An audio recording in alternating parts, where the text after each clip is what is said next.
back in.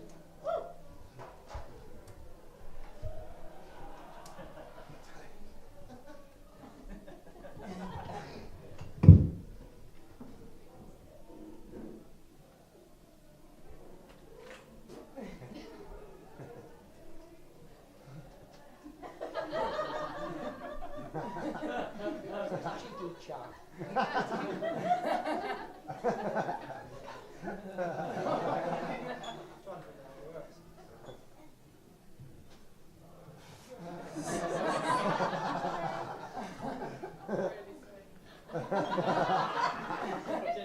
Sorry, he's not good enough, is he?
Hi,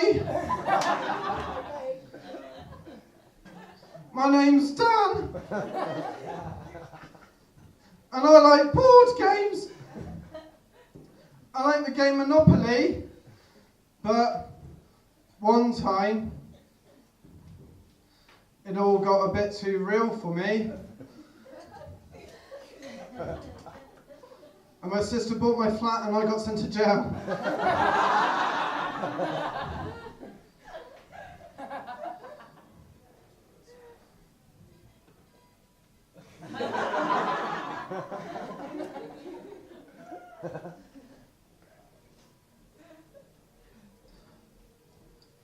Hi, my name's still Dan, and I still like board games. I like the game Cluedo, but one time it all got a bit too real for me. And my mum found my sister dead in her new flat. And me in the kitchen holding a candlestick, looking very nonchalant. And the vicar was there.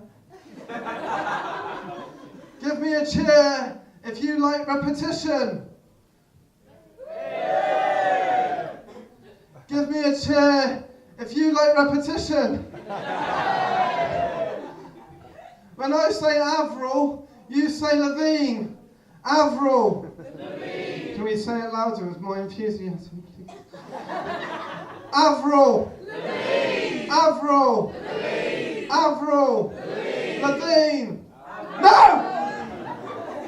It's complicated.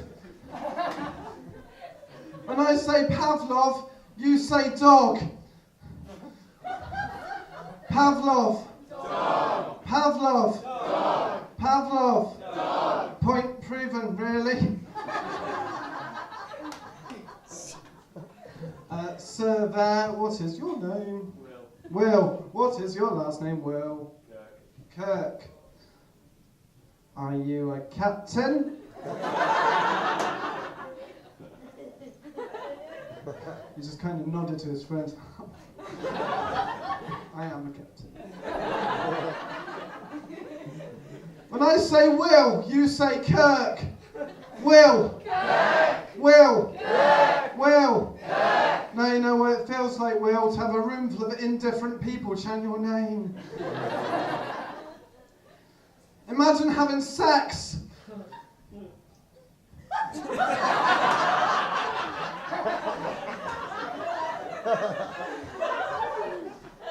with Medusa. You'd be so hard. Do you fancy into Greek mythology and tonight like it. I was in the field recently and there was a cow. Doesn't mean to gesture at you. And I rugby tackled the cow to the ground. And then I sat and I cried for hours over what I potentially spilt. I'm not sure if that's laughter or what. I was in it, but you won't enjoy this one. I was in a bookshop recently and I said to the lady in the bookshop, "Lady in the bookshop, where is your pantomime section?" And she said, "It's behind you." So I turned and I looked and I said, "Oh no, it isn't." And then she said, "Oh yes, it is." Actually, that's not what she said at all. What she actually said was, "That's right, sir, we don't have a pantomime section." It was a trick. I don't even work here. I went out, I had a girlfriend, she was invisible. We were in a long distance relationship, I never see her. And then I went out with an imaginary girlfriend, and we argued loads, and I said to my friends, "Well, I'm so upset, I'm so paranoid," and they said, "Dan, it's all in your head." And then me and the imaginary girlfriend, we broke up. It was hard to move on, you know, I had to pretend she didn't exist.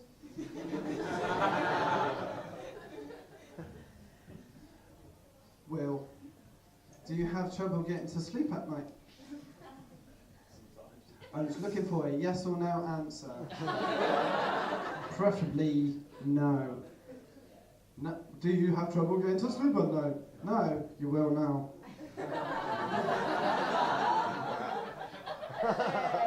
I have trouble getting to sleep at night. I'm kept awake at night by the idea of insomnia.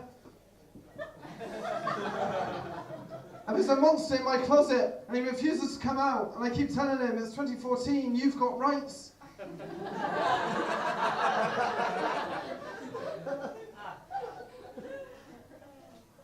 I did have a girlfriend, and I knew she loved me, because she wrote it on my Facebook, therefore it must be true.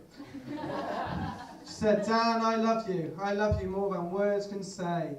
I love you like the sun on a summer's day. Whenever I'm with you, I feel safe and reassured.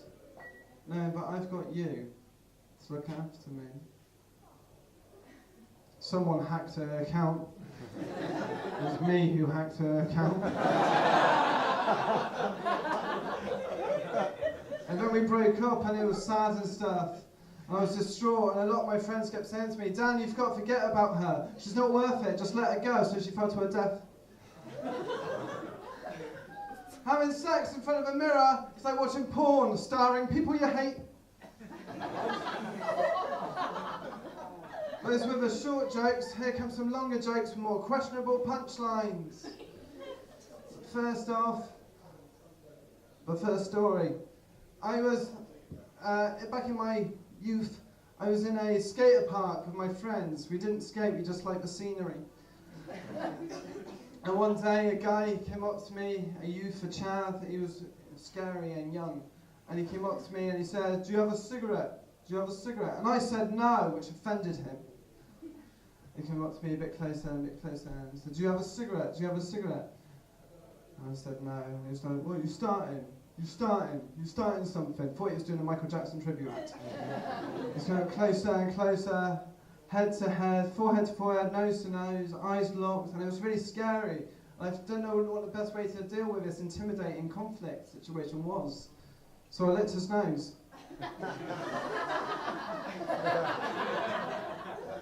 And then I woke up. One long joke left. But Will, what do you do for work? For full time? No, I work at a bar. Yeah, that's what I meant. Sounded malicious. What bar is it, might I ask? The Orange Tree. The Orange Tree. Ask me what I do for work. I work in a museum.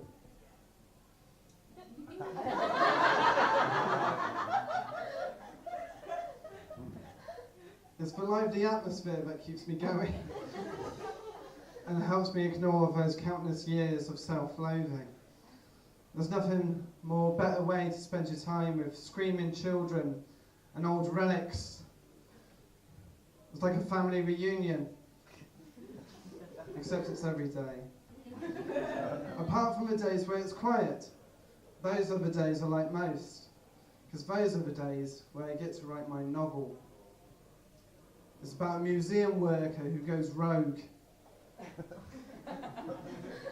And he starts stealing wax figurines of famous historical figures and selling them on to feed his cocaine addiction.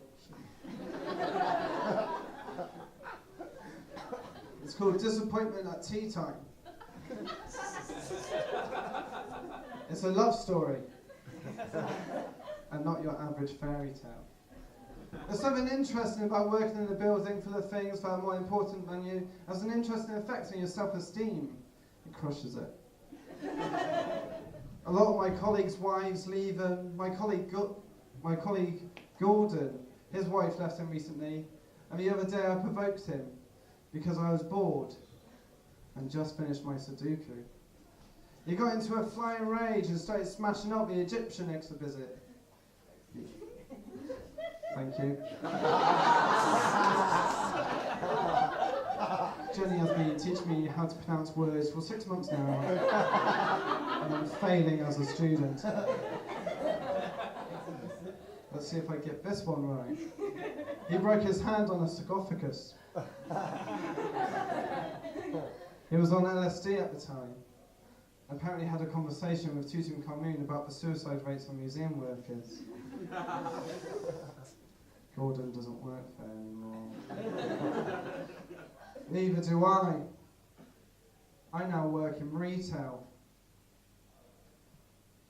It's the lively atmosphere that keeps me going. It helps me ignore the countless years of self-loathing. There's nothing more satisfying about spending your days with screaming children and miserable men in suits. It's like a family reunion, except it's every day. Apart from the days where it's quiet, we're going for it. Those are the days I like most, because those are the days where I get to write my novel. It's about a retail worker who goes rogue and starts stealing fish fingers and selling them on the mean streets of Worthing to feed his heroin addict. It's called Disappointment at Lunchtime. It's a prequel, but not as good as the original. There's something interesting about working in a building full of things more expensive than you. It has an interesting effect on your self-esteem. It crushes it. A lot of my friends, a lot of my colleagues' husbands leave them. My colleague Jordan, her husband left her recently, and the other day I provoked her because I was bored and just finished my Sudoku on intermediate difficulty. She got into a flying rage and started having an argument with a child who told her she was an ugly crier and how those eyebrows just don't go. She was on ketamine at the time. Jordan doesn't work there anymore. Neither do I. I now work in a library. It's the lively atmosphere that keeps me going. And I could go on. I'll just finish with this. Bye. My name's been Dan, and I still like board games. I like the game Articulate, but one time it all got a bit too real for me, and I had to explain to the police what happened to my sister on the night of 27th of January 1999. Thank you very much, I've been Dan Nicholas.